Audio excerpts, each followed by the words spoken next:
Oh, and there's $2.9 million down the drain.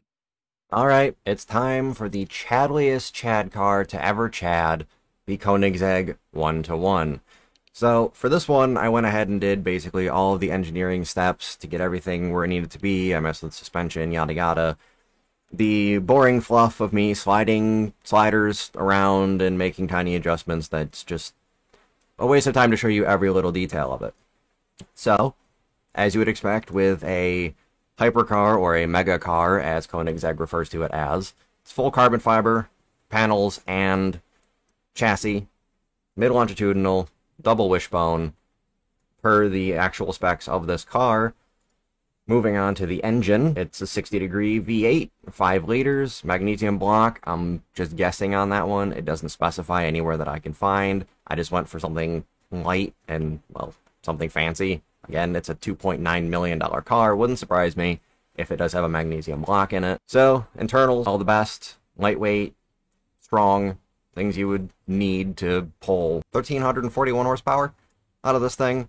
So, on a little note, thing that I did get wrong, and it is what it is, and make mistakes, compression is too high. It's supposed to be, I believe, a 9 point, actually it's just a 9 flat to 1 compression ratio. So I got that part wrong, but I still managed to pull the figures that I needed. Everything worked out well enough, so I guess not 100% accurate.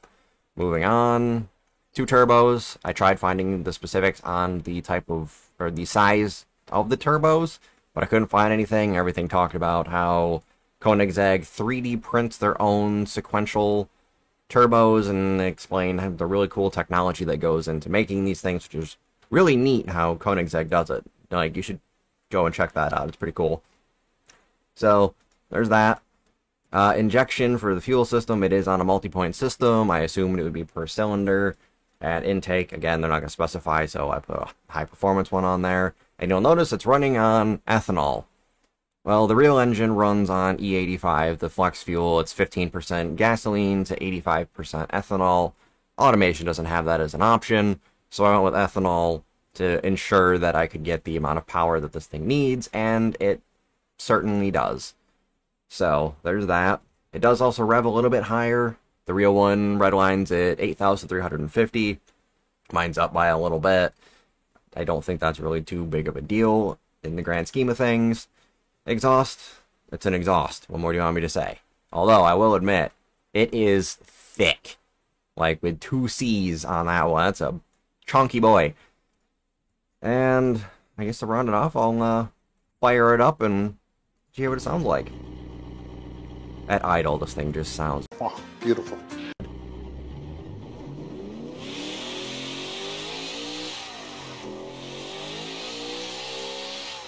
And then the turbos kick in, and she do the big suck. So yeah, there's that. There's the engine. Moving on to the rest of the car. Driveline, rear-wheel drive, semi-automatic, dual clutch with manual shift mode. Again, standard stuff for these kind of cars. 273 miles an hour is the top speed for the car, so I have it limited to that. Electric LSD, kind of things you would expect. Radial semi-slicks. This thing's got some kind of special compound Michelin tire on it to allow it to not explode when it's driving at its top speed in real life. 265, 245, there's the measurements for the real tires. And carbon fiber, which Koenigsegg makes in-house, as far as I'm aware. Carbon ceramic brakes, massive brakes, 6 pistons. This thing is going to stop. Now, this is using, again, the measurements for the car that I've found. I don't know, obviously, the force biases and stuff like that. The chart is mildly concerning. And Philman, if you're watching, I have not watched your video on brake tuning yet. I will. I didn't go with it for this one because I want to match the real car, and this is what the real brakes look like in terms of size and type and caliper and all of that good stuff. Aero, race diffuser. This car does generate a pretty decent amount of downforce at speed. I don't remember how much. If I can find it, I will throw it in when I'm editing the video. Sport interior, premium infotainment, is what it is. the stuff you'd expect for traction aids and power steering and safety. It's probably be more accurate to go with advanced for something like this. But for the sake of getting the weight right, which is a huge point of this car being a 1-to-1 power to weight ratio, I had to go a little bit more basic on it. It is what it is. There's not much I could really do. It does have active suspension, so I threw the Active Sport on there. I gave it a mildly aggressive tune. I'm hoping that this translates well into beam, so it puts on a muff? Yes, a muff.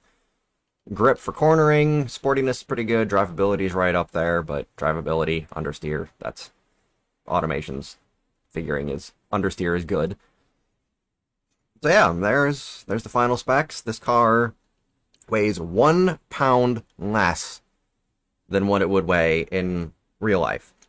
It is 2,998 pounds curb weight in real life. I'm 1 pound shy from that. Weight distribution's horribly wrong. It's closer, I think it's like 44 to 56, but I don't know how to really get more weight on the front of this car. If anybody knows how without using the slider that does nothing in beam, please feel free to let me know. But there's not much more I can really do from there. So, with all of that being said, it is now time for the design process. And fortunately, despite how this car looks in real life, upon closer investigation or inspection of some pictures, a lot of it's pretty basic. So this shouldn't be too difficult to recreate. Those are some brave final words right there, I'm sure. But yeah, I'm going to get into that. I'm going to do the design, and I will show you how things are going when I have something to show you. 1 hour later. Alright, so here's where I am at so far. If you don't even have to squint at it to tell this thing's a Koenigsegg. I'm actually kind of surprised at how easy this has been so far. Hasn't been a walk in the park. Like, headlights were a pain. Every single one of those little lights there was individually placed and getting the shroud done. And I really had to improvise for the, what are these things called? These things. I forget what they're called. We don't actually have them in the game, so I had to find another piece that kind of fits the bill. And everything I can see in pictures, this whole area is completely blacked out, like all in a shadow, so I can't see what's in there. So I just kind of assumed that there's some kind of like ducting to channel air underneath the car, because it does have a full like plate under here. It's all completely covered. So I guess that's what it would be for airflow and downforce purposes. But yeah, I mean, this is going pretty smoothly so far. So I'm going to knock out some stuff here on the side and on the rear. And once I've done enough there, I will give you an update. 1 eternity later. Alright, and it's finally done. As done as it's going to get with what I have to work with in automation anyway. Is it perfect? No. If you came into this expecting a perfect replica, well, you were setting yourself up for disappointment. It just doesn't work out that way, but I am very pleased with how it did turn out for the most part. Sides look about right, front end almost perfect in my opinion. It's the rear end that's the problem. I didn't realize until way too late into building this that there's fender, like the fenders come up over here above the taillights. There's a little bit of a dip that comes down in here, and the rear bumper is way lower than what it is here. So I made the best that I could, and it may look very plain, but that's basically what is on the rear end of the Koenigsegg 1-to-1. That's it. There's not much there. So, there it is. I'm, again, mostly pleased with how it turned out. From the front, it's fantastic. From the back, not so much. But, you know what time it is? I'm going to throw it over into beam. We're going to do some test driving of it, and I'm going to throw it down the side of a mountain. Alright, and here we are in BeamNG Drive with the Koenigsegg 1-to-1 on the test track to see what this thing can do, and to be completely honest, I am slightly terrified of what this thing is going to do. Okay. I think I'm being a little bit too heavy on the throttle with this thing. It may have traction control. I don't know what it is about... Oh, well, there goes part of the arrow. That may or may not be a bad thing. Oh my god. There we go. We saved it. We continue until this thing crashes. And I can't continue on the lap after said crash. I'm so scared of this thing.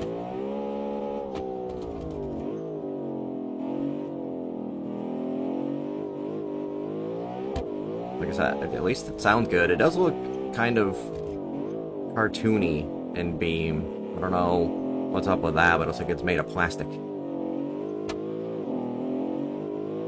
Like a little, I can't even say a Hot Wheels car, because Hot Wheels cars are at least made out of metal. It's gonna be hilarious if the K car is still faster than this thing, because I'm too scared to actually drive this thing.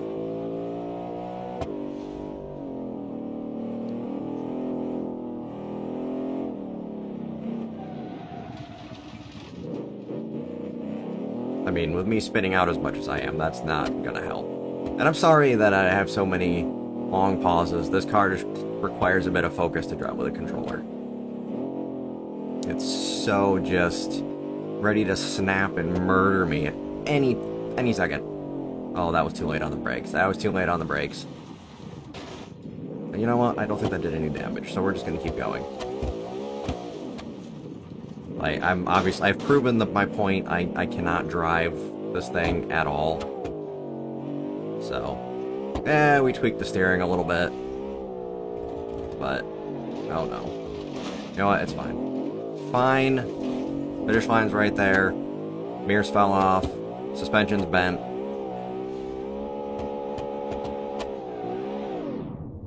Okay, I mean, at least it beat the K car.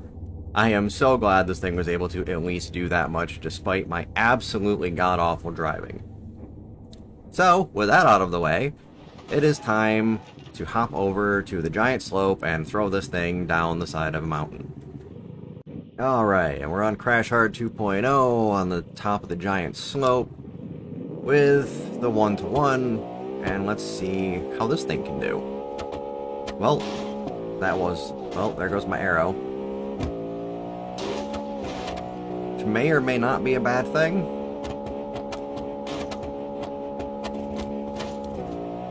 Okay, I didn't want to change gears. It's fine, I'll take control of it.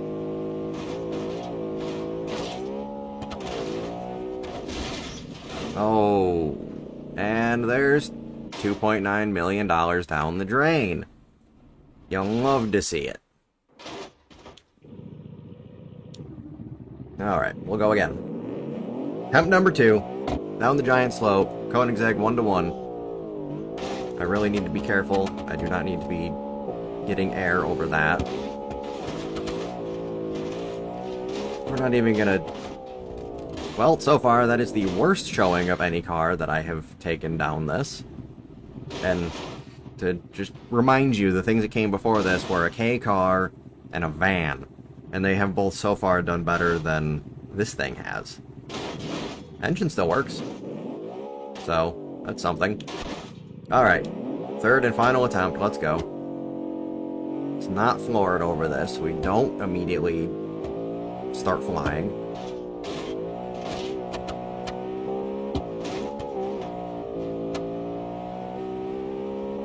Okay, so far so good. Can you change gears, please?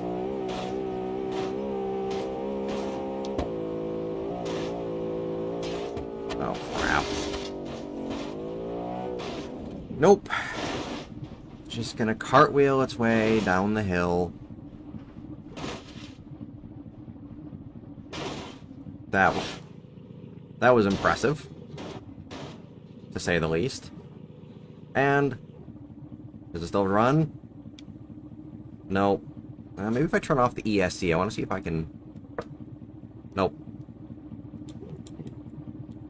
Nope. It tried, but nope. Alright, well, that's that. This thing is a handful to drive, as expected. 1,300 horsepower, rear-wheel drive, in the hands of someone who doesn't know how to handle a car like that. And is shit at driving in this game. Didn't go very well. Still set the fastest time, though. Downhill, this thing's terrible. Avoid steep hills in your 1-to-1. It'll just murder you and show off its cartwheeling skills. So on that terrible disappointment, I'm going to end this video here. If you liked it, leave a comment. Have something you want me to take down the hill? Let me know. While you're down there, maybe subscribe, like. Anyway, see y'all next time.